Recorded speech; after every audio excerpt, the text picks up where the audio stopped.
On January 20th, 1993, William Jefferson Clinton became the 42nd President of the United States. At the time, most Americans were not aware of the extent of Clinton's criminal background, nor were they aware of the media blackout, which kept this information from the public. As State Attorney General and later Governor, Bill Clinton in 12 years achieved absolute control over the political, legal, and financial systems of Arkansas. As president, he would attempt to do the same with the nation by bringing members of his inner circle with him to Washington. The hijacking of America was underway, and its impact on future generations would be incalculable.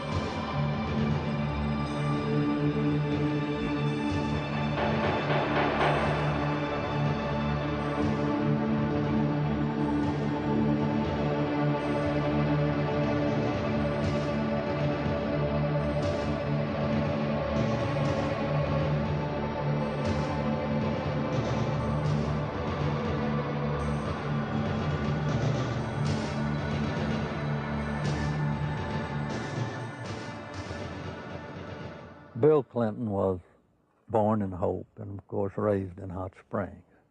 They had open bawdy houses over there at the time, and they had open gambling at the time. But Clinton grew up in that atmosphere, that different atmosphere of Hot Springs. If it felt good, you did it. He was selected to go to the national from Arkansas Boys State, to be a delegate to the National Boys State. And while he was there, he was able to meet John Kennedy. And I'm sure that sparked an ambition in this young man. And he apparently has always had an exceptional, keen mind, a keen intellect. And he early, evidently, had tremendous ambition. He was gifted in so many ways. The truth is, he's one of the most charming men that I've ever met in my life. He has more energy than any 10 people I've ever known. He was able to network himself into running for Attorney General virtually unopposed. And then he was able to take that position and catapult himself into the governor's office 2 years later and started building his foundation. When you think about Bill Clinton's aversion to the truth, you wonder if this is because of the lackadaisical moral background that he's had in this area. He lied about Rhodes, being a Rhodes Scholar. He never completed that and still said he was a Rhodes Scholar. He went to Moscow and did business with them against the United States government, and he wasn't challenged by the press about that. In Arkansas, while he was governor, he said he balanced the budget 11 times. He never did it once. Also, he said he didn't raise taxes, and he raised taxes 126 times. He can accommodate any situation that comes up because he's not hemmed in with the truth. I've never felt that Clinton, consciously or unconsciously, was hemmed in with morality. I first met Bill Clinton in the mid to late 70s. He was an up-and-coming politician. There were a group of us, Jim Guy Tucker, Bill Clinton, Sheffield Nelson, and myself. And we kind of ran around and palled around with each other. It was from that point that I did a lot of projects for Bill from a marketing perspective. In 1988, I went to Bill. I said, I need a job to kind of relax, mellow out. Bill Clinton and Betsy Wright, they suggested that I go to work for a place called the Arkansas Development Finance Authority. And they said my talents could really be used there. It was the best kept secret in Arkansas. After about 2 weeks, I went to Wooten Epps, and I said, Wooten, I think I've got enough background on this that we can start marketing it. Now, what is the criteria for loans? He said, whoever Bill wants to get a loan. To go back, though, to that moment in time, I'd been there about a month, and I realized that I was in the epicenter of what I'd always heard about all my life, what most people have heard about is the machine. I was literally working, sitting in the middle of Bill Clinton's political machine. It was where he made payoffs, where he repaid favors to people for campaign support. I was in an interesting seat, and I knew it. We had a board meeting. In that particular board meeting, I was sitting at the end of the table. James Brannion, who was chairman of the board at that time, was sitting at the head of the table. James Brannion stood up in a public restaurant, and he hollered at the Beverly Enterprises guy, Bobby Stevens, and said, "Did you get the $50,000 campaign contribution from the client that you're introducing the loan for?"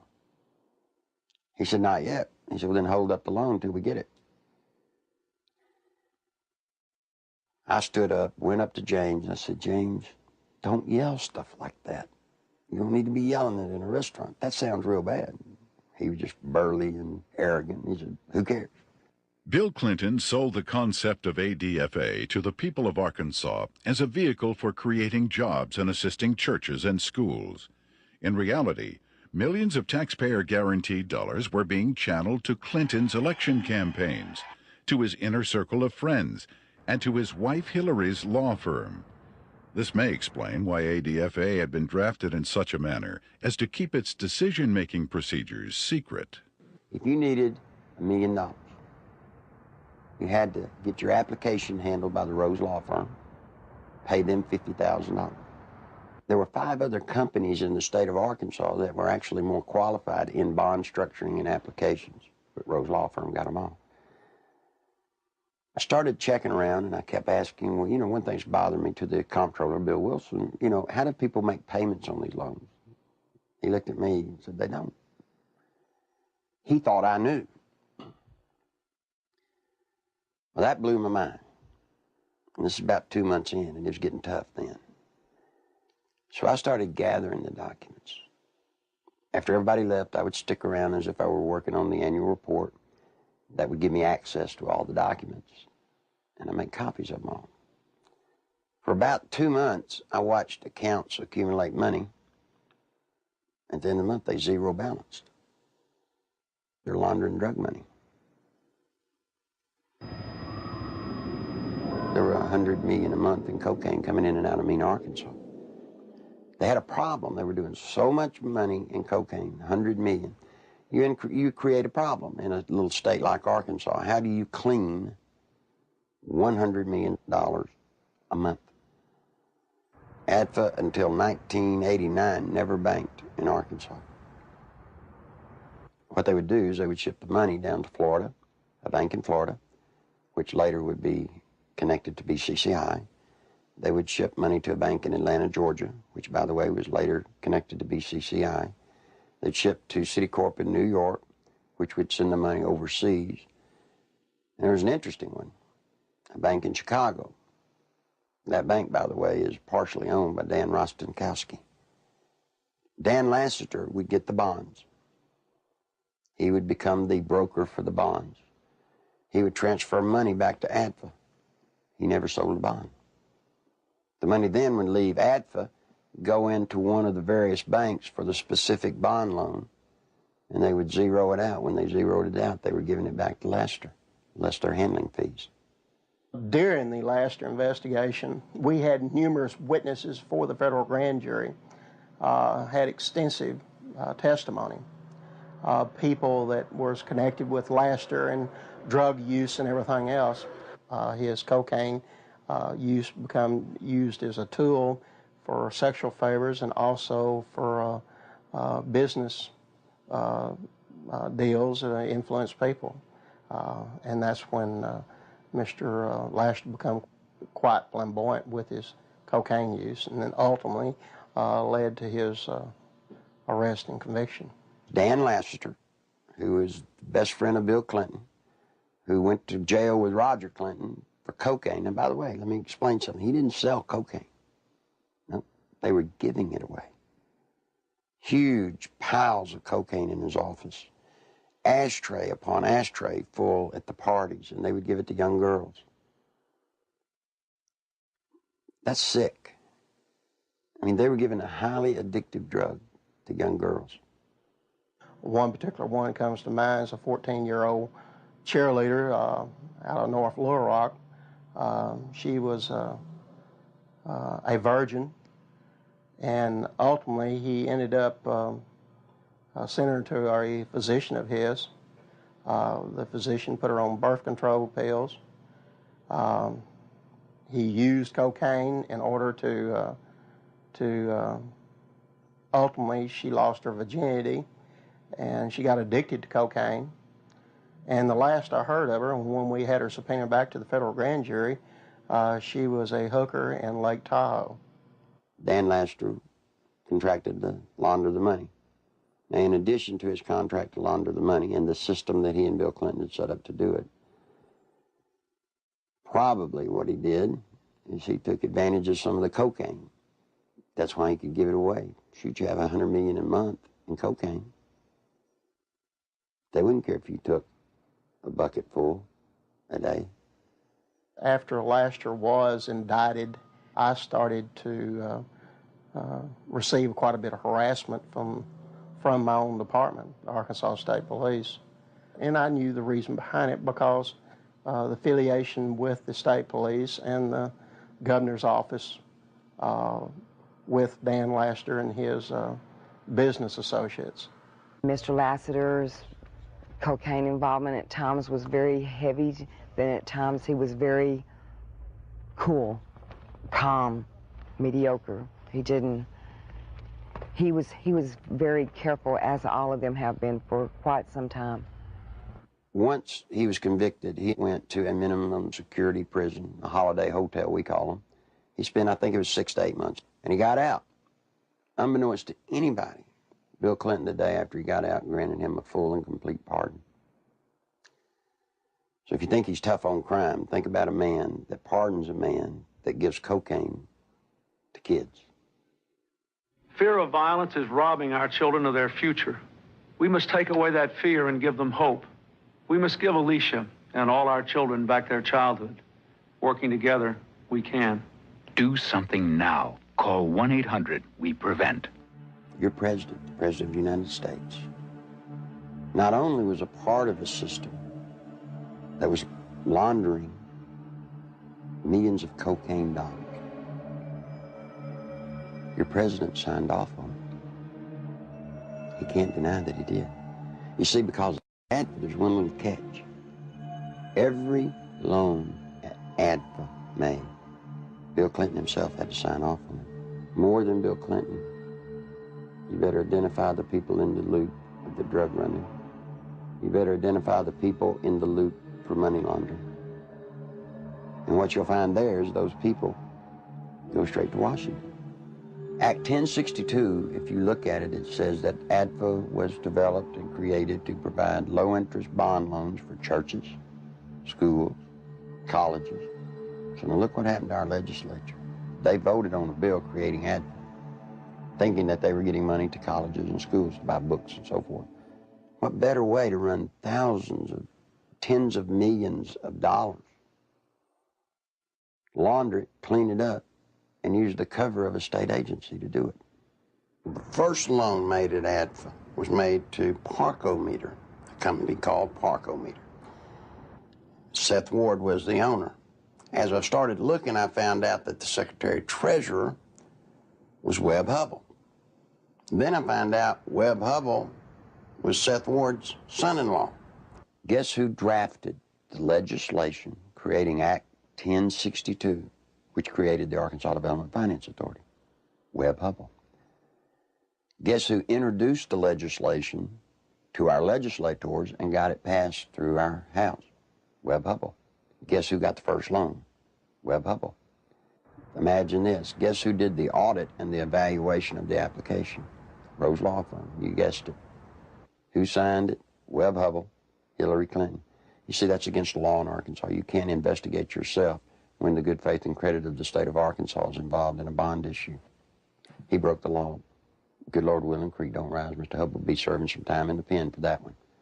Ironically, Webb Hubbell, a senior partner at the Rose law firm, was chairman of the Conflicts of Interest Committee at Rose. In 1988, he successfully advanced the Ethics in Government Act, which required Arkansas legislators to report governmental conflicts of interest. Incredibly, this law specifically exempted Governor Bill Clinton, his appointees, and his relatives. Clinton's appointment of Hubbell to the U.S. Justice Department exemplified the administration's total disregard for legal ethics. Hubbell's hasty resignation in March 1994 for overbilling of Rose clients was merely a ploy to remove Hubbell from the limelight before extensive criminal charges could be brought against him. Let me tell you about Parkometer. The first loan was $2.85 million. Never was a penny of that paid back. As the newspaper people started inquiring about the Parkometer loans, what they found was that Parkometer was actually building retrofit nose cone compartments that were being shipped to MENA. We find out that the nose cones were actually being used to smuggle dope back into the country. And what is scary, what's so scary, it's the same cast of characters. Webb Hubbell, the Rose Law Firm, are guilty, I say to you, of conspiring to defraud the state of Arkansas, the federal government, and conspired to solicit the sales and the laundering of money for illegal drugs. This is your president. This is his circle of power. These are the people, when he got elected president, he did not pass go. He took them straight to Washington with him. And by all things holy, I think he was planning to set up and do the same thing in Washington. In 1982, cocaine trafficker Barry Seal set up one of the largest drug smuggling operations in the United States in Mena, Arkansas, under the approving eye of Governor Bill Clinton. Barry Seal had a bunch of planes and supposedly had pilots. Barry Seal was a drug smuggler. Now, he tried to set it up in his home state of Louisiana, but they wouldn't let him. He had to come to a state that had a sleazy governor hooked on cocaine, and everybody knew it. Yeah, Bill Clinton was hooked on cocaine. I lived in Little Rock, Arkansas, okay? And I worked at a club called Le Bistro's, and I met Roger Clinton there, Governor Bill Clinton. So a couple of the state troopers that went with him wherever he went.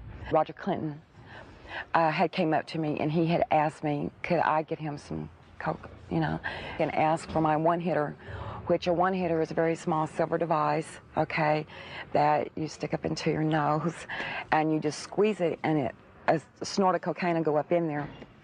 And I watched Roger hand what I had given him to Governor Clinton, and he just kind of turned around and walked off, and that's one specific. Dr. Suen, S-U-E-N, a doctor at the medical center here in Little Rock, has taken care of Bill Clinton for his sinus problems, which may indeed be drug-related to cocaine use as they destroy the sinus passages. Governor Bill Clinton was taken into the hospital, I believe it was the medical center, on at least one or two occasions for cocaine abuse and overdosage, in which he actually had to be cared for at the hospital. It led to toga parties. And if you're not sure on what a toga party is, I've had to clarify this in the past. A toga party is where you wrap yourself in a sheet most of the time. The people at the toga parties were Governor Clinton, now President Clinton, Attorney General Steve Clark. Okay, he was there a few times. Members of the Arkansas State Police, you know, along with Roger and, you know, other people. They began to dance around, do the cocaine in one room, have sex in another room, because in the Coachman's Inn, the rooms were adjoining, you know. And to be quite truthful, you end up with somebody in particular, and you 9 times out of 10 end up having sex. And there was cocaine there. I know. I'm the one that made sure it was there. I've talked to the manager, the assistant manager for the apartment complex where Roger Clinton used to live. They've all said Bill Clinton did drugs. They saw him. I've talked to a lot of other people who have all, just like the people at the apartment complex, said, hey, John, get us to a congressional hearing. Yes, we'll sign sworn affidavits. These people want to be sure when they come forward that something's done about it, because they fear for their life, but they really want the truth to get out. I was there, coming there with Roger one night, and back in the back part of the mansion there's kind of like a living quarters type thing, and we would all get together out there and do cocaine, you know, and no, Miss Clinton wasn't there at the time. In 1983, I was made aware that Sheriff Hadaway and one of his auxiliary deputies, Terry Capehart, were investigating a smuggling operation going on at the Mena Airport. They had an inside source of information. Mr. Seal, it was our understanding, was the one who had brought the operation into the Mena Airport, and that had initiated the beginning of the money laundering and the illegal activity. He said 1983 was his most profitable cocaine smuggling period ever. Said that the airplanes that he had placed at the Mena Airport, there were 4 of them, a couple of Senecas and a couple of Panthers, and 1 or 2 stragglers here and there, different airplanes. He said they were purchased solely for the purpose of cocaine smuggling. There was, in my opinion, more than enough evidence to prosecute a number of people for crimes regarding the Barry Seal case at Mena. I snuck around, crawled through the bushes, thinking that I'd really have to hide to see them unloading the dope. Didn't have to. You could walk right up to the airport and they'd unload it right in front of you. They would unload it, they'd offload it. They didn't care. A certain degree of money laundering had taken place among these people that were associated with Barry Seal. What had not been done was to connect the dotted lines to ADFA. Because once you connected the dotted lines to ADFA, you had actually connected the dotted line to Clinton. In addition to the operations at Mena, small clearings in other parts of the state were used as drop points for money and cocaine. They had special cargo doors installed in the side without FAA permission, so that these doors could be opened in flight. They'd pull in, slide back, and the cocaine could be dropped out of the side in flight. When you have a public which is aware of an ongoing criminal enterprise, when you have an international cocaine smuggler who is high profile, and a lot of people know that they are operating in a small area. A lot of people knew about the money laundering. It was common gossip on the street because it was so blatant.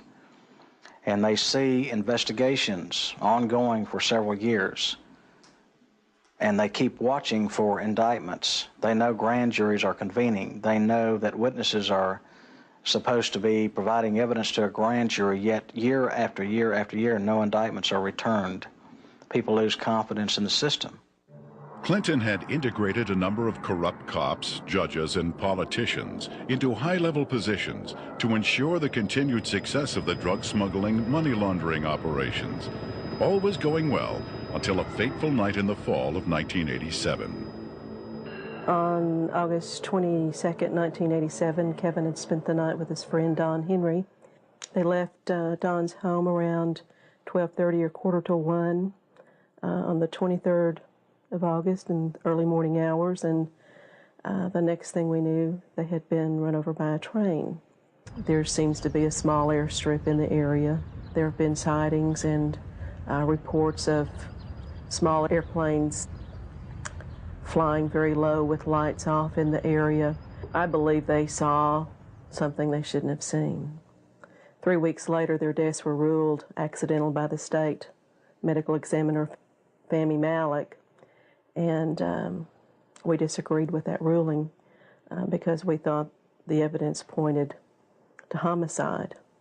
At that point, we had a lot of questions and no answers, and the facts didn't add up to what he was telling us, so we decided to get a second opinion and met with resistance from all fronts, both with our local law enforcement, with the state crime lab, with everybody that we turned to. We obtained court orders requesting samples of everything that the crime lab had for a second opinion, and Fahmy Malek resisted court orders. He refused to obey them. Ultimately, it was proven that Don Henry had been stabbed in the back and Kevin Ives' skull had been crushed prior to the placement of their bodies on the railroad tracks. However, Malek stood by his ruling that the boys had simply fallen asleep on the tracks. Malek had been kept in office at the insistence of Governor Clinton for a number of years, despite vigorous public outcry to have him removed. As long as Malek's rulings pleased the governor's office or state police, they were left to stand, no matter how implausible. Malek's obvious lack of medical knowledge reached a pinnacle when he ruled that James Milam, who had been decapitated, had died of natural causes. Yet Clinton, who had the power to remove Malek from office, insisted he stay. There were allegations of tampering with evidence in murder cases. There were allegations of perjury in different cases. It didn't seem to matter what Malek did. Clinton protected him. He made excuses such as he's overworked, he's just stressed out, he's underpaid. They gave him a $14,000 raise, which was an insult to my family as well as a lot of others in the state who to this day are struggling with asinine rulings and the deaths of children and other loved ones. I was outraged that protecting a political crony of Clinton's was more important than the fact that 2 young boys had been murdered. Dan Harmon was just a local attorney in the town of Benton, Arkansas. And after Don Henry and Kevin Ives were killed and their bodies placed on the tracks and run over by a train, he approached Linda Ives and the Henry family about trying to help them. He's a manipulator. Gives a great closing argument in court. He's been trained for years to play the game. He knows how to do it.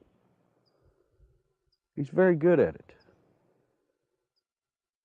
Mr. Harmon can win your confidence, make you think he's the greatest guy in the world. He did that to Linda Ives. He helped lead them down a path that absolutely led to nowhere on this case. I got involved in the case, and immediately Harmon tried to discredit me without even knowing me. Couldn't figure it out. I run across a young lady named Charlene Wilson who told a horror story that I didn't really believe at the time. So I started searching for evidence to substantiate just part of what she had said. Harmon went ballistic. Called, he threatened me, threatened Sheriff Pridgeon, threatened Captain Gene Donham, the chief deputy. All because I talked to this one woman. The people at the track that night, to my knowledge, were Dan Harmon, Keith McCaskill, Larry Rochelle. I do know that the boys were watching the drop site, okay? And they got curious as to what was being dropped there. The fact is, we know who killed these kids. The whole reason this case, it's been slowed down, stopped, wherever we're at. They can't do anything with it as long as Clinton's in office, because it tracks right back to Bill Clinton being involved in the cover-up. He took care of everybody that ever covered anything up in this case. Everybody got promoted. A number of people approached the police with information about Don and Kevin's murders and consequently were murdered themselves. Shortly before Keith McCaskill was murdered, he knew that he was fixing to be murdered. He told his family goodbye, he told his friends goodbye. The night of elections in 1988, he took 2 pennies out of his pocket and threw them on the bar there at the Wagon Wheel and said, "If Jim Steed loses this election, my life isn't worth 2 cents." And he was murdered that night. Jeff Rhodes was a young man from Benton who was murdered in 1989. Shortly before his death, he made a phone call to his dad in Texas and told him he needed to get out of Benton, Arkansas, that he felt he knew too much about the boys on the railroad tracks and the death of Keith McCaskill. A couple of weeks later, Jeff was found dead. He'd been shot in the head. They'd attempted to cut off his head and hands and feet, set him on fire in a dump. A total of 6 people with information about the boys' murders were eventually murdered as well. Well, Jean Duffy was the head of the 7th Judicial District Drug Task Force. She was leading a team of narcotics investigators into a drug trail in Saline County that led her right straight to Dan Harmon. This information she shared with the 1990 federal OCDEF team that was investigating and targeting corruption and drugs in Saline County in central Arkansas. From her involvement in that, she was literally threatened, forced to leave the state of Arkansas and go into hiding. I had no idea just how dangerous certain elected officials thought me to be until a brutal media campaign was launched against me. For months, there were daily allegations of everything from misspending funds to ordering illegal arrests. Every attempt was made to keep me from running the drug task force. We were even shut down completely for several weeks during a bogus state police investigation.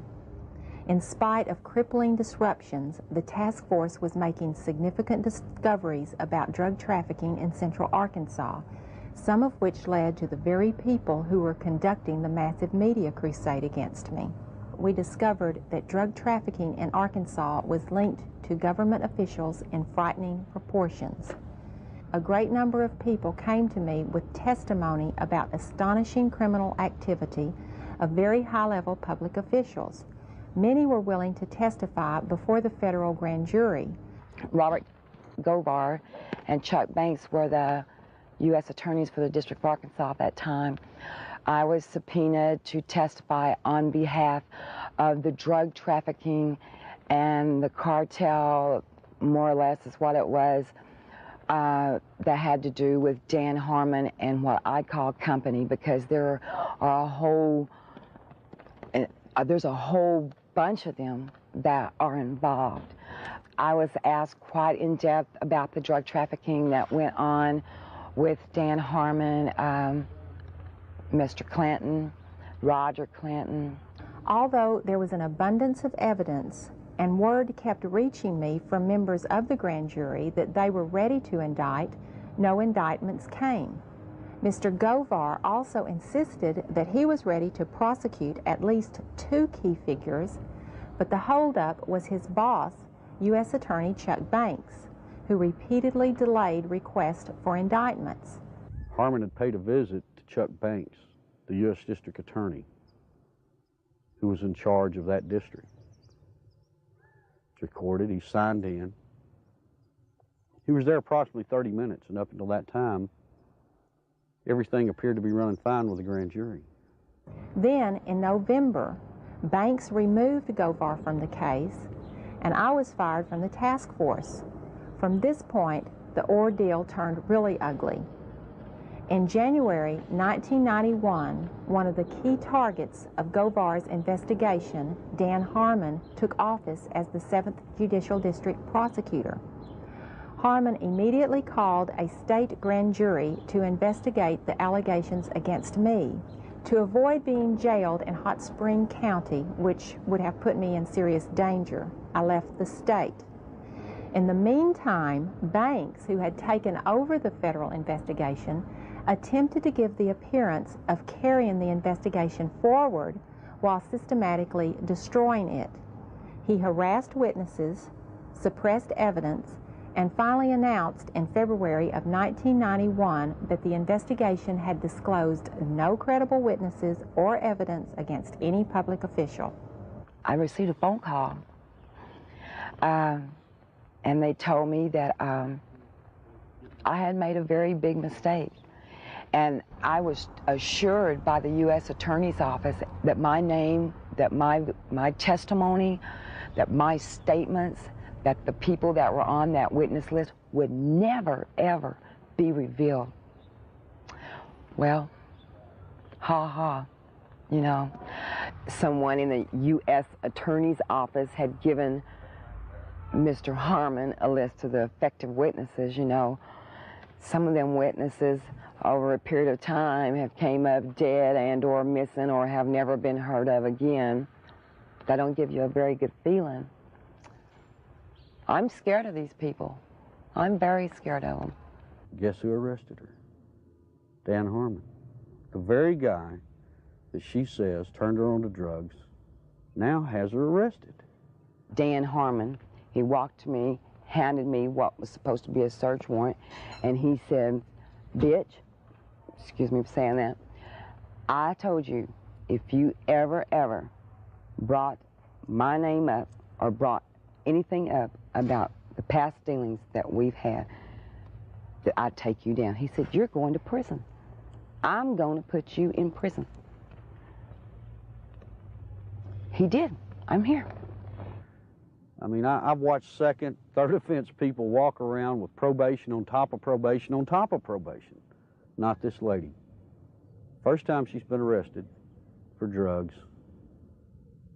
They allege that they found in her home. She gets 30 years. Sure, everybody ought to be able to see through this. This is a man that told Linda Ives for years, "We're going to get to the bottom of your son's death." Yet when I start making progress, it looks like the people I talk to starts getting time in the penitentiary. Linda says it's business as usual in Saline County. Justice as usual. In the English language that can describe how usual in Arkansas. There aren't any words that makes you feel as a parent or as a are capable of doing. You know, I think we were just kind of naive, common, ordinary people.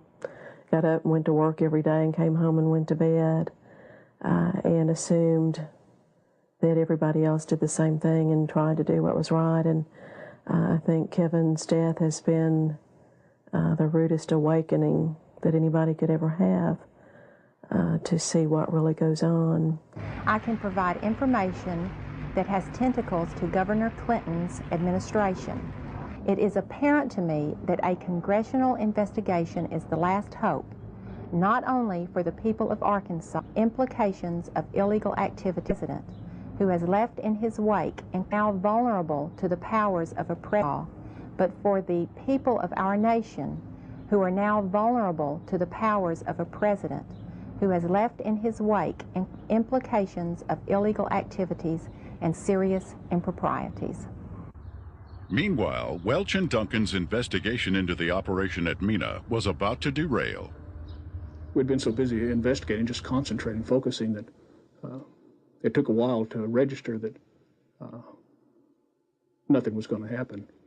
We could not understand what was happening. Neither Mr. Welch nor I were ever subpoenaed to testify before the grand jury and present massive amounts of evidence of wrongdoing by associates of Barry Seal. No indictments were ever returned against any of the individuals, and I can tell you there was extensive evidence. There definitely was some suppression of evidence and definitely a cover-up of an investigation, and somebody should be held accountable as to why that happened. Not one major cocaine bust was ever made in Arkansas out of Mina, Arkansas. Now imagine that, 10 years nearly in its running. Never one truckload ever got caught. During the In 1992 Attorney General's race in Arkansas, a member of Clinton's staff had approached Winston Bryant and had asked him to stay away from the Mena affair or the Mena matter. I've done quite a bit of investigation into the Mena. After Winston, quite frankly, it is a federal problem. He took office. Bill told me that he was no longer allowed to discuss the Mena Airport investigation from the Attorney General's office. The Attorney General's office is not like most Attorney General's offices across the country. We do not have the authority to convene a grand jury and initiate criminal prosecution. A lot of people have said that the Mena operation stopped in 1986 when Barry Seal was gunned down. It's not true. Covert operations are still going on in Mena, Arkansas today. Now, if you stop and think, back when Bill Clinton was governor, he was asked about Mena. He said, well, that's a federal problem. I'm not going to get involved in it. Well, he's not the governor of Arkansas anymore. He's the president of the United States. We still have operations at Mena, Arkansas. This is his golden opportunity to take care of it. My question is, why doesn't he? I've always thought it was a wonderful thing to be able to serve your country as a federal law enforcement agent. And for 15 years, I did not encounter anything like the corruption which I encountered after the Mena investigations began. President Clinton's verbal commitment to a war on drugs has been negated by his actions. During his first weeks in office, Clinton revoked random drug testing for White House staff members. He eliminated 121 positions at the Office of National Drug Control. And he appointed Jocelyn Elders as U.S. Surgeon General, despite her well-known desire to legalize drugs. One of Hillary's investments, under the direction of Tyson Foods counselor James Blair, netted almost $100,000 on an initial $1,000 investment, a nearly impossible feat using legal methods. I can't read their minds or speculate, but I had absolutely no reason to believe that I got any favorable treatment. Coincidentally, Governor Clinton enacted a number of state regulations allowing Tyson Foods to grow into the largest industry in Arkansas. Don Tyson put in $600,000-$700,000 all told in all of Bill Clinton's campaign. Guess what he got out of it? He got $10 million. Guess from where? The Arkansas Development Finance Authority. And he never paid a dime for it. I had heard rumors of Don Tyson and his alleged cocaine use and distribution. And I went through the intelligence files and come up with enough that I thought was sufficient amount of evidence to launch an investigation on Mr. Tyson simply out of the Arkansas State Police intelligence files has been accumulated for years. A great deal of criminal investigation files were surfacing with Don Tyson's name mentioned in there as being involved with some drug and narcotics trafficking activities. So I interviewed some of the investigators who worked on the Tyson case. Most of them felt that Tyson should have been indicted, but the investigations were always sabotaged, oftentimes from within. One particular undercover narc agent told me that another criminal investigator in that department named Doug Fogley was furnishing Don Tyson with photographs of the undercover narcotics agents that were working on his case. Donald Smaltz was actually hired to look into the allegations that Tyson had given bribes to different people, specifically to the Secretary of Agriculture, Mike Espy. Now, what came out of that investigation was very remarkable. Drug abuse, drug distribution, money laundering, even murder for hire. Now, Smaltz collected all this stuff. He compiled it, he put it in proper order. And he approached Janet Reno and said, look, You know, I need to broaden my investigation. I'm finding more here than just simple payoffs. What do you think happened? Well, by now, most of you already know. He was turned down. Just exactly what we expected to happen happened. I mean, Tyson already hired lobbyists, attorneys, who all approached Congress trying to get everybody to stop Smaltz. Why is it in this country today that if you got a little money, you walk away? Why is it you can create the pressure to stop investigations? And I promise you, Janet Reno has stopped this one. You look at these and you wonder, how could this happen? You know, how does someone elude prosecution with reams of investigative reports? How does it get stopped? Some say it's Bill Clinton. Don Tyson was in the middle of the cocaine just like Bill Clinton, just like Dan Lester, just like Roger Clinton, and all the others. So you see, all of this incest, and all of this drug running, all of the trafficking of drugs, sending them all over the nation, came out of Little Mena, Arkansas, right under the nose of little Governor Billy Clinton. I went to Bill, and I said, Bill, you've got 2 weeks to tell the truth, or I'm going to tell it. You're breaking the law, and I can't be a part of it. You made a mistake. I'm not one of your buds, or at least I'm not that big a buddy. When Larry Nichols made his disclosures, made them public, the Clinton spin doctors treated him unmercifully. It shocked those of us who had been kept in the dark through the years in Arkansas politics.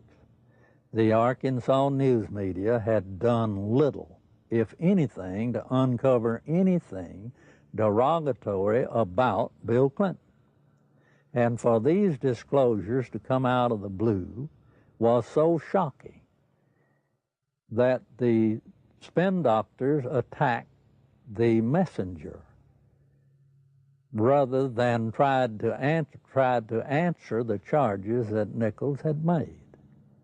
And they did such an efficient job that it caused me and others to look with less than favor on Larry Nichols as an individual, because all we knew about him was what they were telling and the press was printing.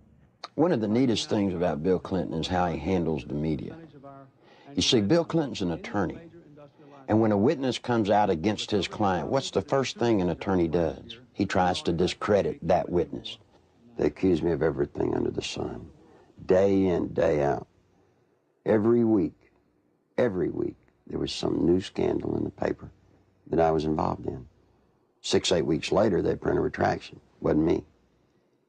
But to this day, people in Arkansas think that I'm some evil person. As a result of that, the boy had to pay a high penalty. In his credibility, he had to pay a high penalty in his acceptability.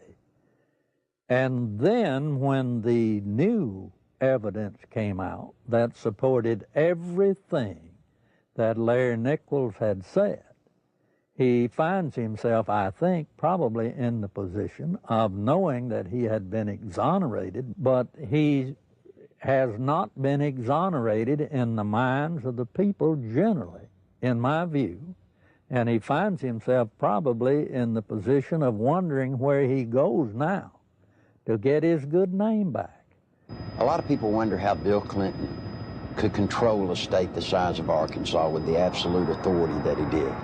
It's not hard. You see, after 12 years, after kissing the people that have the money, Bill Clinton controlled the legal system. He controlled the judges. He controlled the attorneys.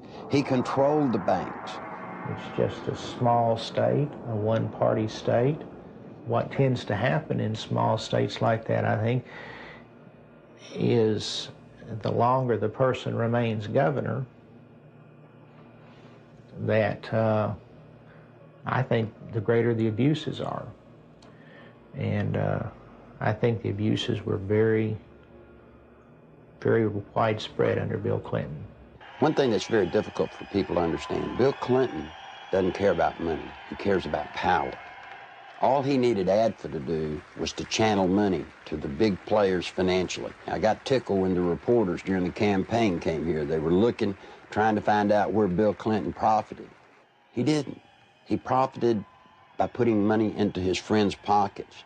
The way they were doing these bond issues and just the whole political atmosphere, quite frankly, was a scandal. But that's the way things had historically been done in Arkansas. But imagine this. Imagine the power this man has in Washington, D.C. Imagine what he can do to this nation if he gets that circle of power going there, as he did here. Nothing I can do, nothing you can do can stop it. Because he'll have the absolute power, and believe me, he will use it to have you investigated, to have you arrested, to have your company audited. No, that's what'll happen when his circle of power is complete. When I worked at ADFA, it was not uncommon for Bob Nash to call me up and say, hey, Nichols, the governor needs about $5 grand transferred to his travel account so he can go see his ladies. And we would at ADFA transfer $5,000 to $10,000 for him to go see his girlfriends in either L.A. or New York. He'd use so much travel money to go see women out of his regular travel budget, he would even have to borrow money from ADFA, not to mention the fact that ADFA's budget was not quite as scrutinized as the governor's budget. But he literally used money, ADFA money, the people of Arkansas, taxpayers' money, to conduct liaisons. During the 1990 Arkansas gubernatorial race, Larry Nichols, in a last-ditch attempt to alert the public, boldly filed a lawsuit against Bill Clinton. As expected, the lawsuit was eventually quashed, sealed, and illegally dismissed by a Clinton-appointed judge. What Nichols didn't expect was a complete media blackout of the facts he presented. Back in 1990, after all the damage they had done to me, I did something that most people wouldn't do in Arkansas. I sued Bill Clinton. Now, it's very important to note that in that lawsuit, I brought out the names of 5 women. On October the 19th, the only press conference I've ever held in my life was on the Capitol steps of Arkansas. Every news organization in Arkansas, newspaper, TV, radio, were there on the steps. I read the names of the 5 women. I read and talked about ADFA. No one had ever made such a cold, callous statement against Bill Clinton where he named the women. When I got through with the press conference, I went through the center door and I walked off with the camera crews with me, and I walked all the way to the end to the governor's office. And I left the press release right on the governor's secretary's desk. Not one bit of the press release made it into the local TV or the local newspapers anywhere. It didn't show up anywhere. The reason I tell you that is because in those days he had the circle of power complete in Arkansas. Eventually, every allegation stemming from Nichols' 1990 lawsuit and press conference would prove valid regarding Clinton's taxpayer-financed sexual liaisons, his drug usage, and his criminal activities relating to ADFA and Whitewater. Gradually, the women who had carried on adulterous affairs with Clinton began to emerge. The first was Jennifer Flowers, who, like all those close to Clinton, was faced with a decision. Either keep quiet and receive a government job, or go public and face character assassination in the press. Betsy Wright, Clinton's former chief of staff, admitted she had been hired to conduct media smear campaigns against anyone planning to tell the truth about the governor's sexual habits. She was prepared to go after at least 26 women who had the potential of destroying Clinton's chance at the presidency. During the 1992 presidential campaign, I was getting bludgeoned by the media because Jennifer Flowers had come out of my lawsuit. A man called me on the phone on a Monday. His name was Gary Johnson. He was an attorney. He told me that he felt bad because I was being bludgeoned, and he wanted to talk to me about handling my case. Well, I was craving an attorney, any attorney, to help me. You know, I saw Larry out there doing battle, so to speak, on his own, and I felt like he needed some help. I met him on a Tuesday. He was a special attorney. I didn't even know it. You see, he lived next door to Jennifer Flowers. For security purposes, Gary Johnson had installed a video camera near the front door of his Quapaw Tower condominium. Looking at someone in front of my door, it got a perfect shot of them in front of Jennifer Flowers' condominium. And it wasn't my intention ever to take pictures of Bill Clinton going in to see Jennifer Flowers. I could care less who Bill Clinton goes to see. But it just so happened she lived next door to me, and I mounted the camera there. Guess what he caught on tape? Bill Clinton walking into Jennifer Flowers' apartment on numerous occasions with a key. I actually saw him go into her condominium. It wasn't that I was standing there looking out my peephole watching Jennifer Flowers' condominium. It had nothing to do with Bill Clinton. It's just that I got the camera. I had the camera before Jennifer Flowers moved in. And when she moved in, she just happened to have some very interesting house guests. Go back to 60 Minutes when Bill and Hillary were loving kisses. They stood up and lied, and Bill said that he had never been to her apartment, that he had only called her once from the kitchen and from his office. That's an absolute lie, and these tapes proved it. The 60 Minutes interview had been designed specifically to save Clinton's campaign, not necessarily to get to the truth. And they came to us because they were in big trouble in New Hampshire. They were about to lose right there, and they needed some first aid. They needed some bandaging. What they needed was a paramedic. So they came to us, and we did it, and that's what they wanted to do. When I told Tim Russert that I was persona non grata at the White House, he said, "Why?" I said, "The Jennifer Flowers interview." He said, "You got him the nomination." I said, "I know that." As far as I know from the conversations I've had, Bernie Nussbaum knew that, Gergen knows that, Lloyd Cutler certainly knows it because Lloyd had a hand in his coming on there that night. You know, it was strong medicine, the way I edited it. He was a very sick candidate. He needed very strong medicine. And I'm not in the business of doctoring candidates, but he got up out of a sickbed that night and walked to the nomination. And as I said to Mandy, you know, if I'd edited it your way, you know where you'd be today? You'd still be up in New Hampshire looking for the nomination. He became the candidate that night. When the Jennifer Flowers story broke, that story was 100 times more creditable than the story that literally knocked Gary Hart out of the campaign. I had been Jennifer Flowers' neighbor. I knew that Bill Clinton wasn't telling the truth about that. Bill Clinton, I think, would do just about anything to save his political hide. He got threatening phone calls. He asked me, he said, "Well, they hurt me." I said, "Well, they hadn't hurt me." I don't know why I didn't worry more about that. Basically what they said was, you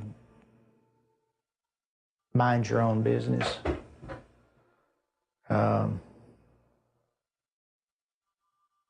And all it did was made me mad. I never thought in a million years that anybody would follow up on it. We filed the request for the subpoenas on Thursday. Saturday morning, we found Gary Johnson beaten and left for dead. And without getting into gory details, both elbows were dislocated, his collarbones were broken, his spleen and his bladder were ruptured with holes the size of $50 in them. His nose and sinus cavities were all crushed. He had been beaten by Clinton's people. Were they very large? Yes. Yes, they were. Did they say, "Where's the tape"? Yes, they asked me for the tape. And what's sick is the man gave them the tapes, and then they went and broke his elbows, punctured his spleen, punctured his bladder. They looked like state troopers, I'll say that. Clinton can be a very dangerous individual in the state of Arkansas. In my lawsuit in 1990, I named the lady Sally Perdue as having an affair with Bill Clinton. Sally had an apartment in Little Rock, and the Clinton security guards would drop him off at her apartment and go park in the woods. When Clinton got through doing his business, he was flicked their porch light and they'd know to come and get him. She started coming out, started talking. Well, believe it or not, before she could talk, Clinton's people got to her and offered her a federal job or break her legs, whichever one was the best. Sally Perdue, former Miss Arkansas and radio talk show host, carried on a sexual relationship with Governor Clinton between August and December 1983. State troopers in government vehicles were used at taxpayer expense to shuttle Clinton back and forth to Sally's home. Perdue, who today supervises a home for people with Down syndrome, was offered a $60,000 a year federal job to keep quiet. She refused. And you see, that's illegal. You can't offer a federal job to get someone to hush. Following her attempt to go public, Miss Perdue lost her job and started receiving threatening phone calls and letters. Live ammunition was found on the seat of her car, and the rear window of her vehicle was shot out. Even though a number of witnesses have corroborated her story, the American press has refused to print it. During the 1992 presidential campaign, interviews with ABC and NBC, as well as an appearance on the Sally Jesse Raphael show, were taped, but were never aired. She had actually been on the Sally Jesse Raphael show right after the New York primary. Did you know the TV stations around the country blacked out that program and wouldn't show it? In December 1993, former bodyguards of Bill Clinton came forward with detailed information regarding the governor's sexual encounters with a number of women. Larry Patterson and Roger Perry, both veteran Arkansas troopers, boldly spoke on the record. Two other troopers who initially spoke off the record were later identified as Danny Ferguson and Ronnie Anderson. In April 1994, a fifth trooper, L.D. Brown, came forward and corroborated their stories, adding that Clinton's sexual partners numbered over 100 during the period he was employed by the governor. The trooper's official duties included approaching women to obtain their phone numbers for Clinton, driving him to rendezvous points in state vehicles, guarding him during sexual encounters, securing hotel rooms, and lying to Hillary about his whereabouts. Phone logs and other corroborating evidence fully back these reports. I saw on several occasions Bill Clinton engaging in sexual acts while I was either blocking the road or working security at the governor's mansion. I saw them with my own eyes take place. So it's not a rumor, it is firsthand. The entire conversation inside a vehicle in a 2-hour drive from one point to another would be totally about sex and women or jokes. He would actually ask people how they performed oral sex on women in cars. I'd been in that conversation. He would ask if you had ever had 2 to 3 women at one time in one bed. Things like this. Bill Clinton was obsessed with that. The first or second time that you're with him and you're alone and you see some attractive woman, he would say, "Hey, Larry, what would you like to do to her?" And, you know, this is the governor of the state of Arkansas. The majority of his off time was spent trying to figure out ways to be with women that he wanted to be with. He was more discreet during a campaign year than he was in a routine year as governor, an off year. We were required to work overtime so we could sit outside someplace and block the road, or sit in some driveway, or sit at some, apartment complex while he went in to take care of his female friends. State money was utilized. He had certain troopers that he used for certain women, and Larry Patterson and Danny Ferguson were used for 2 women in particular. He would tell you, "Larry, see the blonde-headed lady in the green outfit? Go get her. name and her telephone number for me. He would say, "She has that come hither look." And that was verbiage that he used quite often. And on several occasions I have gone out into the crowd. I never had one of the females to refuse to give me her name and her address. On one occasion, it was a Christmas parade of 1989 in a small town in northeast Arkansas. And he picked a lady out of the crowd and asked me to find out who she was. He just carried on about how beautiful she was, how good looking she was, how big her breasts were and things like that. And I found out that she was interested in a state job. And she gave me her name and number, and I said, well, maybe the governor will call you, or can I call you? And when we got in the car, I gave the governor her name with her phone number, and I said, you'll like this, she's interested in a state job. And he said, oh, good, good, good, good, good. The next time I saw that lady, she was working for Bill Clinton in his presidential campaign the night he announced his candidacy for president. I was told by Bill Clinton that this was part of my job, to keep people from finding out about his affairs. Most of the women that Bill Clinton had sexual affairs with were well taken care of. They have good jobs, or their husbands ended up with good jobs.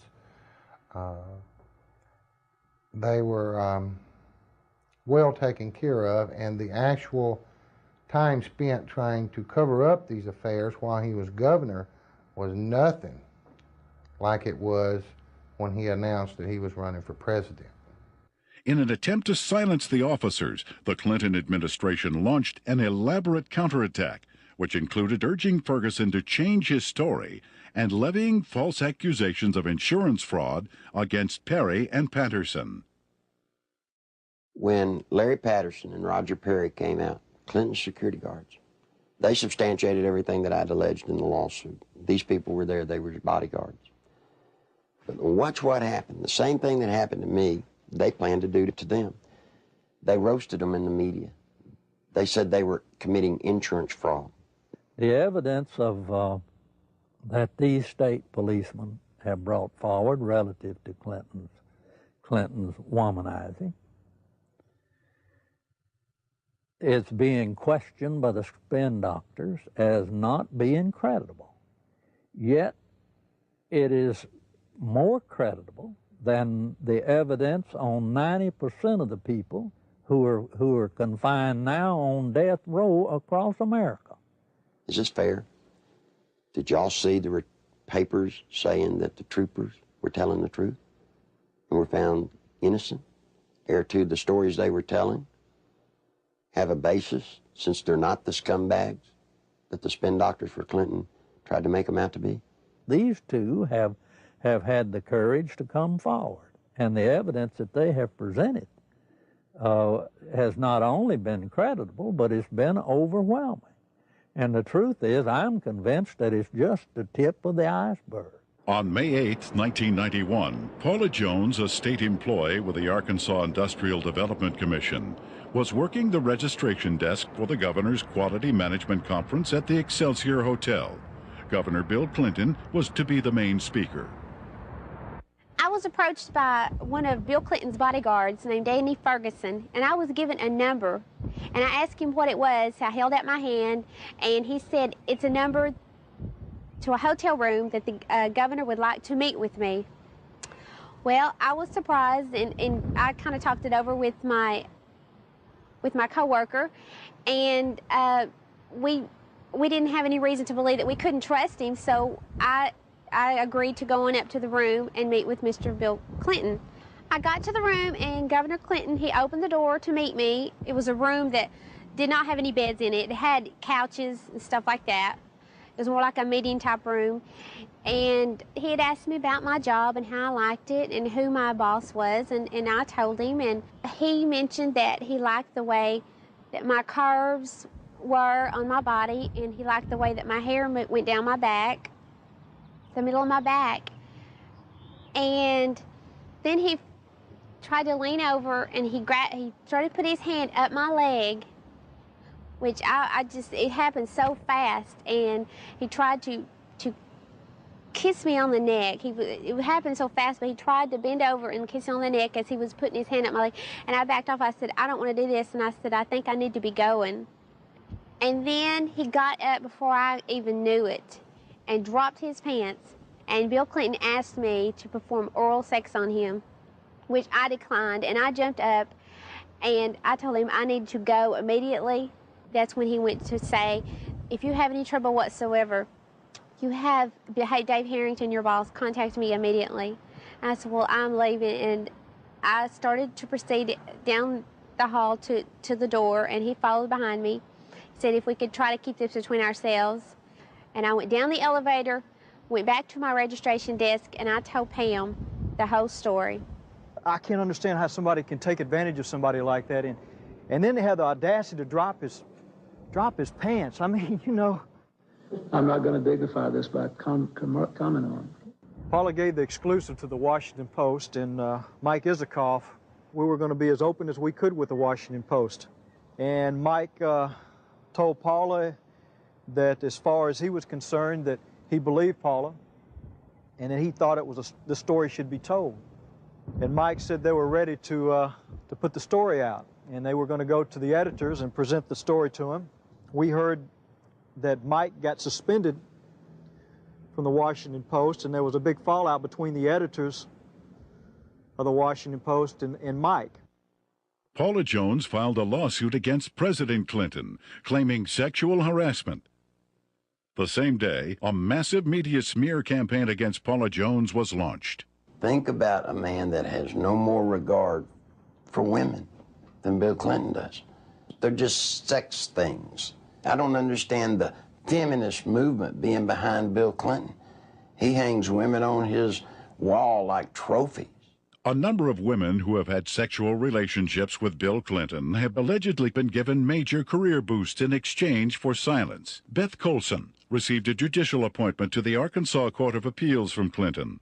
Regina Blakely landed a job with CBS National in Washington covering the White House. Likewise, Deborah Mathis secured a lucrative job with the White House Press Corps. Susan Whitaker was made the liaison between the Arkansas State Capitol and the White House. Elizabeth Ward obtained a position with the Clintons' close friends, Hollywood producers Harry Thomason and Linda Bloodworth Thomason.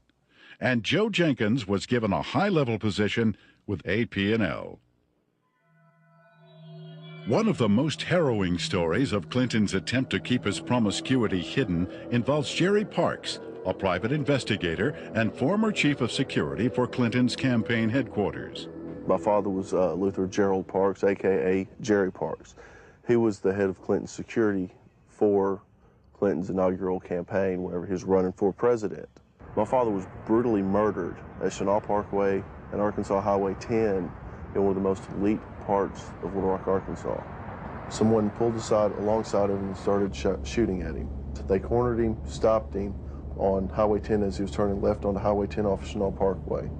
They stepped out of the car after blocking his path. He was shot 5 times, once in the leg, once in the arm, 3 times in the chest.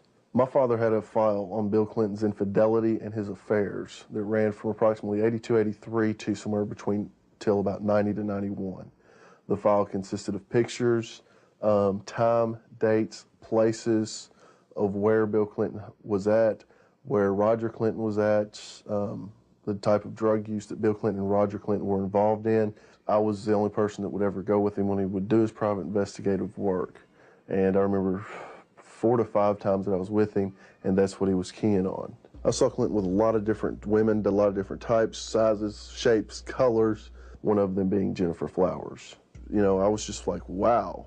It was more neat than anything else that, you know, somebody that is this famous, this bigwig, can get away with this. It just blew my mind. Shortly before Jerry's death, the phone lines at his home were cut, the security system was disconnected, and the Clinton files were stolen. I believe my father was assassinated because he was the one link that could actually close everything and completely shut Clinton down.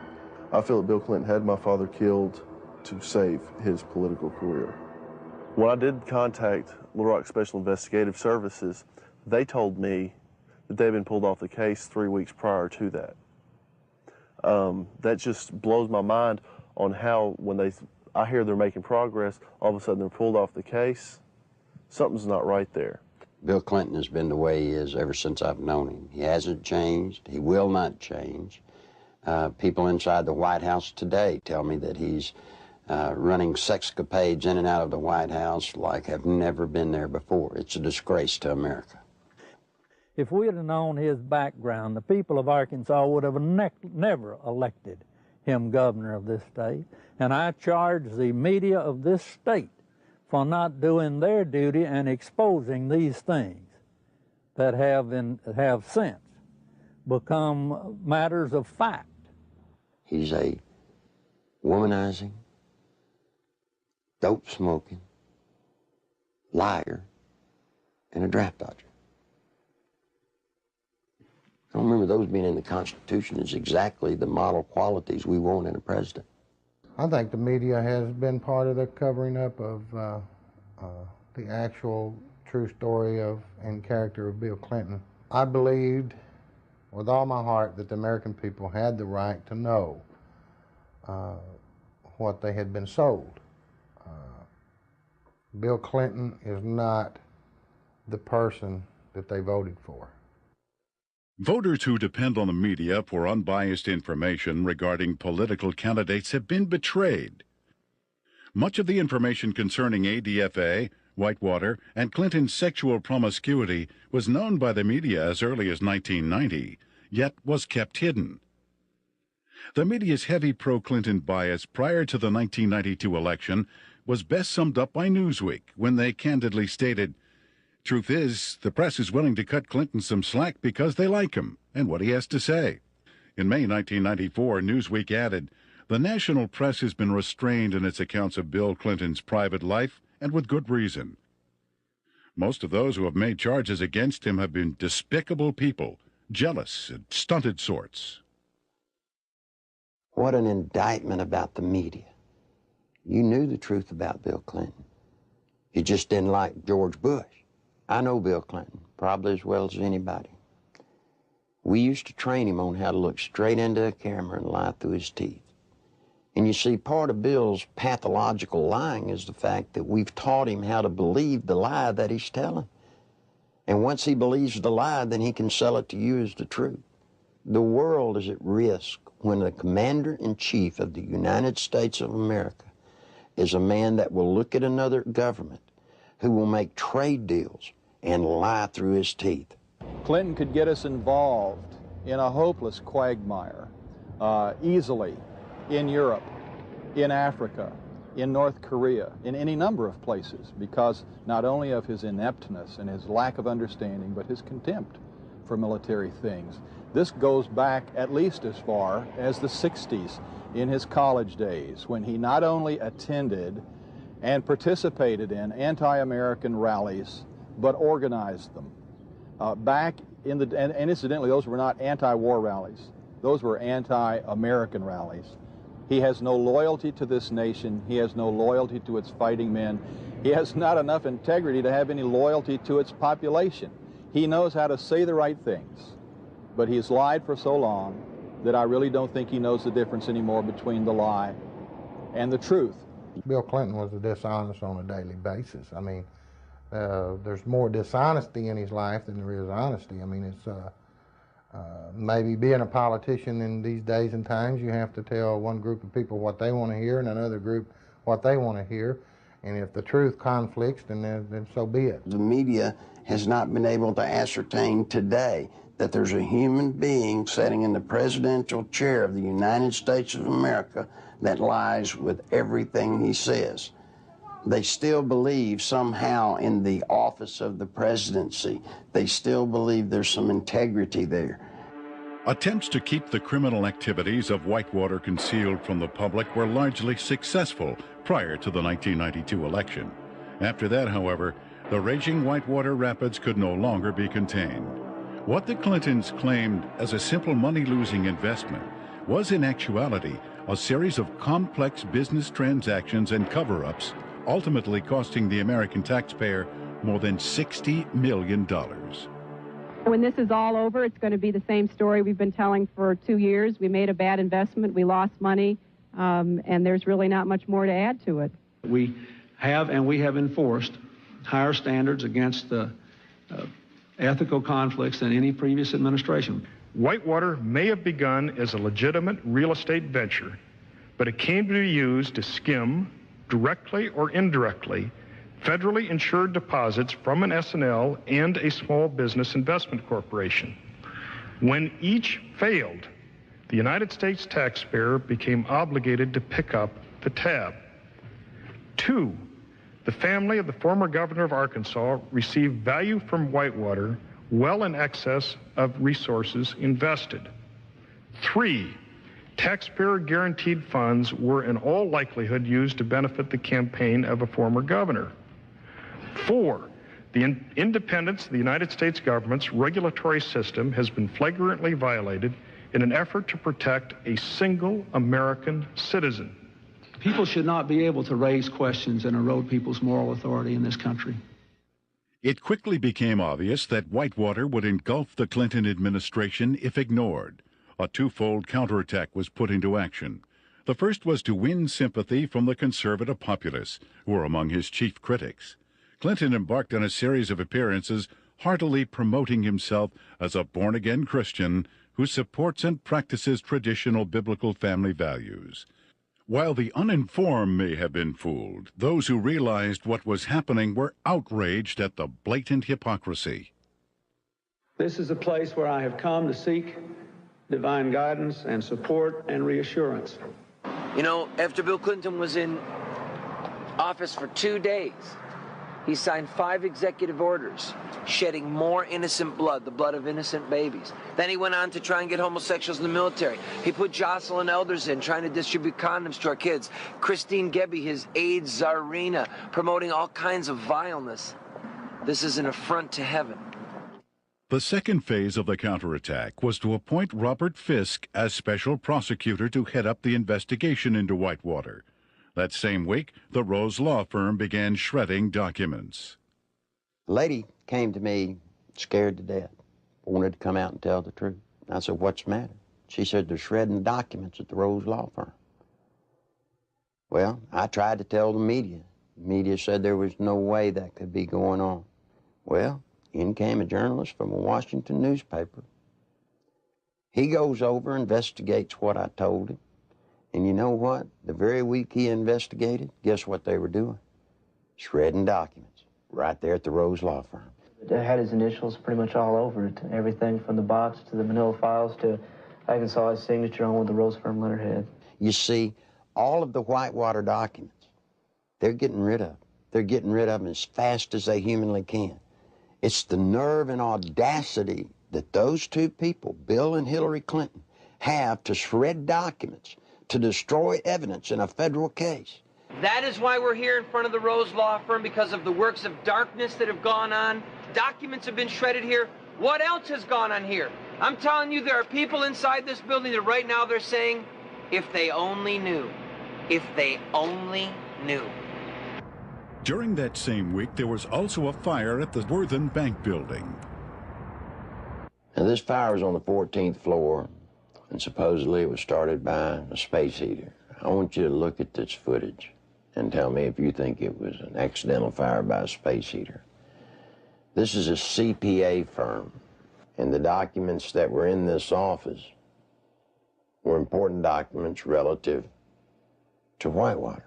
If you go back to Arkansas and you look at the Secretary of State's office, anybody that's ever run for office in recorded history, you can find out who their major campaign contributors are since day one, except for one person. Bill Clinton's records at the Secretary of State's office disappeared. You see, they did it then. They'll do it now. All the information pertinent to Whitewater, any notes left by Vince Foster, any personal documents that would lead anywhere to any type of criminal activity, they're just going to be destroyed. Fisk's initial assignment was to quell rumors regarding the alleged suicide of Vince Foster. Foster was a senior partner with Hillary Clinton and Webb Hubbell at the Rose Law Firm prior to his appointment as White House Deputy Counsel.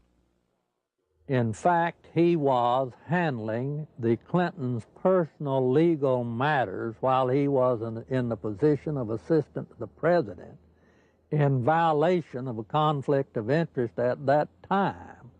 From the outset, the investigation into the death of Vince Foster has been marred by controversy.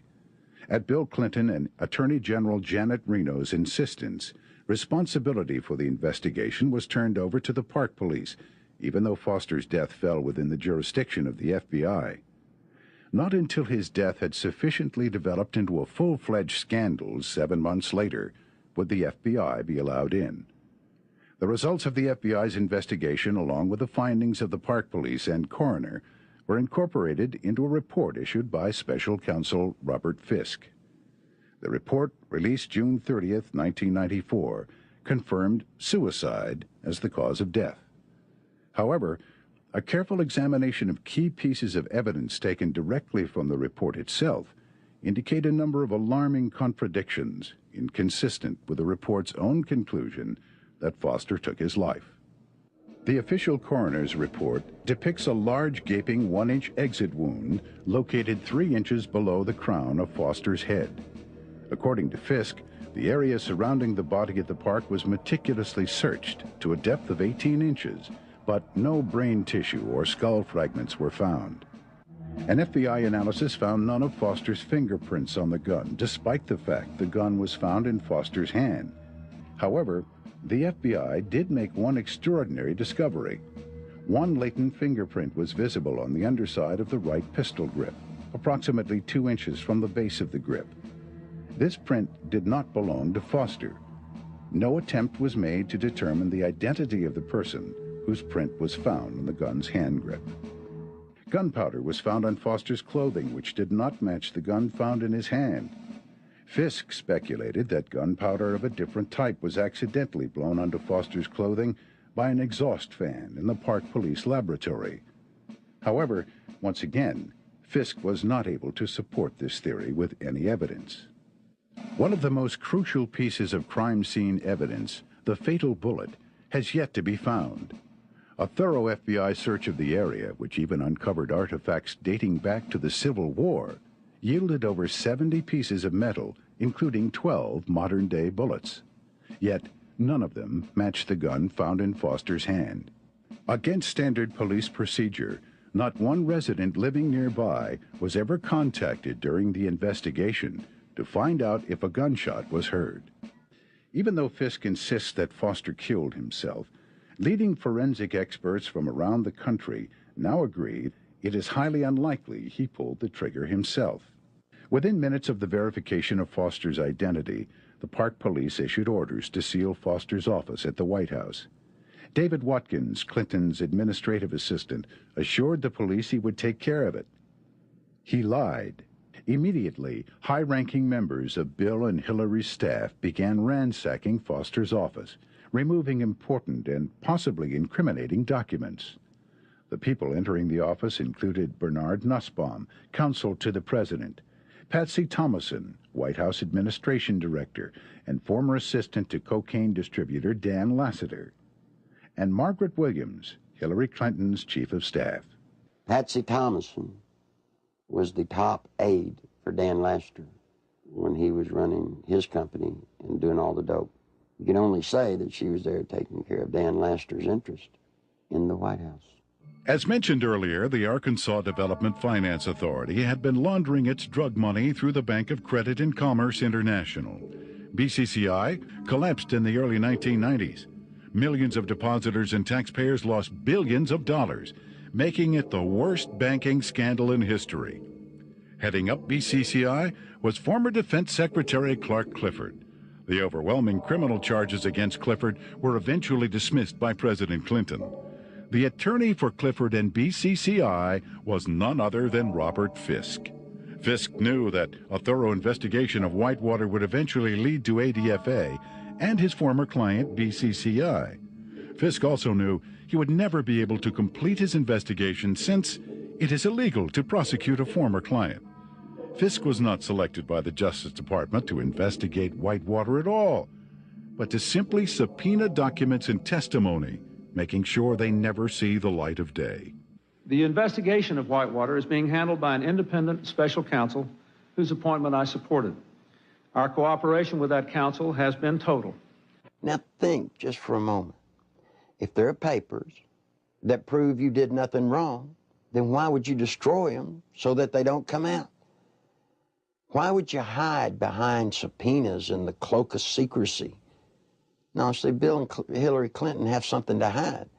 And only through a congressional hearing does this nation have a snowball's chance of that truth coming to the light of day. That's the reason it's so imperative that the Congress of the United States rise to the occasion and meet their responsibilities to hold public hearings relative to this matter during this period of time, or justice will never be done. There are lots of people that come to me that want to tell the truth. They come to me, but they're afraid. They're afraid of losing their jobs. They're afraid of family members or themselves being hurt. Don't be afraid anymore. Bill Clinton doesn't own the world. He doesn't scare me. He shouldn't scare you. I wish all of y'all would do what I've done. Stand up. Stand up for the country. I want my daughter to know that if you stand up and tell the truth, you're okay. Right now, all she sees, if you stand up and tell the truth, you'll be destroyed. If you're a pathological liar, lie through your teeth, every breath, hurt people needlessly, you'll get to be president. You don't want that. I don't want it. If I had anything to say to Bill Clinton, you know what it'd be? It's bound to be a great burden to walk around lying from one thing to another, to never tell the truth. Bill, tell the truth. Come clean. All of you may not get to be president, but the truth will set you free. It'll set all of us free, and it'll save the nation. I've still not been accused of anything wrong because I haven't done anything wrong. And I'm not going to do anything wrong.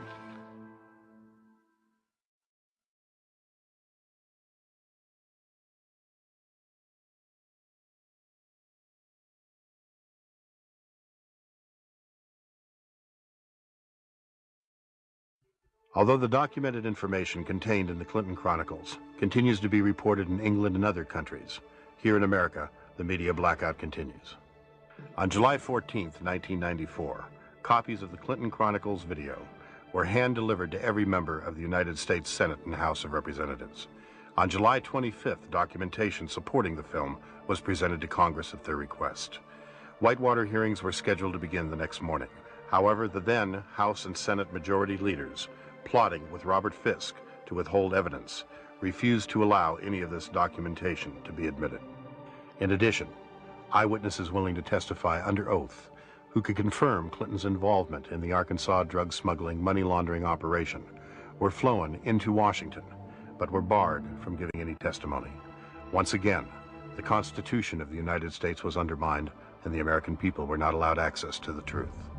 That same day, a massive media smear campaign was launched against the Clinton Chronicles. Time magazine, Newsweek, U.S. News and World Report, and major newspapers around the nation simultaneously published false information about the video in an attempt to diminish its distribution. Nevertheless, members of Congress point to the Clinton Chronicles as playing a major role in bringing about the firing of Robert Fisk, as well as the reopening of the investigation into the death of Vince Foster.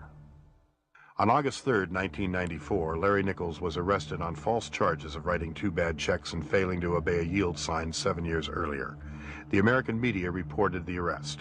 When the Arkansas police admitted that the checks and traffic violations were fabricated, charges were dropped. Yet the media failed to report it. Nichols has suffered 3 attempts on his life since the release of the video. Federal agent Bill Duncan, a 15-year IRS veteran with a permit to carry a gun, was arrested for carrying a weapon, then handcuffed to a pipe in the basement of the Washington, D.C. police station and later released. This incident effectively brought the MENA drug smuggling money laundering investigation to a halt. Duncan was later instructed by his superiors to lie to a federal grand jury regarding the results of his investigation. When he refused, he was forced to resign. Arkansas State Police investigator Russell Welsh nearly died after being poisoned with military-grade anthrax, a poison available only through the United States government. Arkansas State Police investigator Dr. Lauder, who successfully led the investigation against cocaine distributor Dan Lassiter, was forced to resign after attempting to reopen the cocaine trafficking investigation into Don Tyson. John Brown, Saline County homicide detective in charge of the Ives Henry murder investigation, was removed from the case after providing Congress with information linking the Clinton administration to drug trafficking in Mena, Arkansas. Brown was forbidden by his superiors to discuss Clinton's connection to the Ives Henry case, and after his refusal to do so, was forced to resign. In February 1994, veteran journalist L.J. Davis was beaten in his Little Rock hotel room. His attacker tore pages from his notebook which contained information about the inner workings of the Rose Law Firm and the Arkansas Development Finance Authority. In March 1985, Wayne Dumond was castrated and subsequently imprisoned for allegedly raping Bill Clinton's 17-year-old cousin. Even after evidence had proven that Dumond had been falsely accused and was completely innocent, Clinton blocked his release from prison. To date, every case which would link Bill Clinton with any criminal activities have been effectively shut down by various governmental agencies. The one office that all of us universally look up to, irrespective of what party or political philosophy we espouse, is the presidency of the United States. Since the election of Bill Clinton in 1992, we Americans, with sadness, have learned week after week to have different stories come out from around the country pointing up the reality that we have in the White House today, a draft-dodging womanizer who is a pathological liar. It's a very dangerous thing for America and a dangerous thing for the world. I can only, conclude that the responsible course for the House of Representatives to do is to introduce a resolution of impeachment against Bill Clinton. It is with sadness that I make this statement, because this action will introduce something that we Americans don't want to see in our political process. But we can't continue down the course of what we see unfolding before our eyes almost every week or almost every day. And the best thing for all of us is to get it out in the open and go forward and let the chips fall where they may. Under our Constitution, the House introduces a resolution of impeachment, and the U.S. Senate is a place where a trial takes place. And I think for the good of the country, for the good of the peace and tranquility of the Western world, this is a course that Congress should take.